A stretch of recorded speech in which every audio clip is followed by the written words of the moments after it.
এটা হচ্ছে এবছরের নবমীর ভ্লগ। আর নবমীর দিন আমরা সবাই মিলে গেছিলাম একটু সিউড়ির বাইরে। গাইস, আজকে আমরা কোথায় যাচ্ছি তোমরা কি গেস করতে পারবে? যদি না পারো তো চলো আমি বলেই দিচ্ছি। আজকে আমরা যাচ্ছি চম্পালে গ্রামের বাড়ি। তো দেখতে থাকো গোটা ব্লগটা, স্টে টিউন। রাস্তায় যেতে যেতে হঠাৎ করে বৃষ্টি শুরু হয়ে যায় আর এনাদের নাচও দেখে নিই। ফাইনালি আমরা পৌঁছে যাই আমাদের প্রথম ডেস্টিনেশন বেলারা মায়ের মন্দিরে। প্রত্যেক বছর পুজোর একটা দিন এখানে আসার চেষ্টা করি। মা ভীষণই জাগ্রত আর মন্দিরটা কি সুন্দর সাজানো দেখো। তারপর এখান থেকে বেরিয়ে খেয়ে নিই ফুচকা, আর প্রচণ্ড গরম লাগছিল তাই আইসক্রিমও খেয়ে নিই। আমরা কোথাও বেরোবো আর কোনো ভুলভাল কিছু হবে না সেটা তো হতে পারে না। এখানে আমাদের টোটোটা খারাপ হয়ে যায় আর আমাদেরকে 1 ঘন্টা ওয়েট করতে হয়। ফাইনালি টোটো ঠিক হওয়ার পর আমরা পৌঁছে যাই গণেশপুর চম্পার গ্রামের বাড়ি। প্রচন্ড বিধ্বস্ত লাগছে আমার। ঠিক আছে, আমি আর পারছি না। It's okay. এই যে মহারানী সারাদিন অনেক কাজ করে খুবই ক্লান্ত, তারপর আমরা এখানে বসে পড়ি ভোগ গ্রহণ করতে।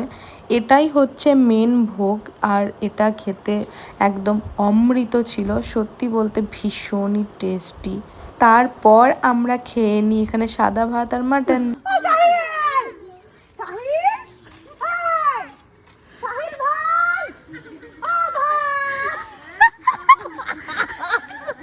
চম্পাদের বাড়ি থেকে বেরিয়ে আমরা বাড়ি যাওয়ার পথে চলে যাই রাজরাজেশ্বরী মন্দির, যেটা অবস্থিত জামিরাতে। আর এখানে লাইটিংগুলো ভীষণই সুন্দর করেছে। আগের বছর এইখানেই আমার টাকা ভর্তি পার্সটা হারিয়ে গেছিল, সেটাই আমার মনে পড়ে গেল।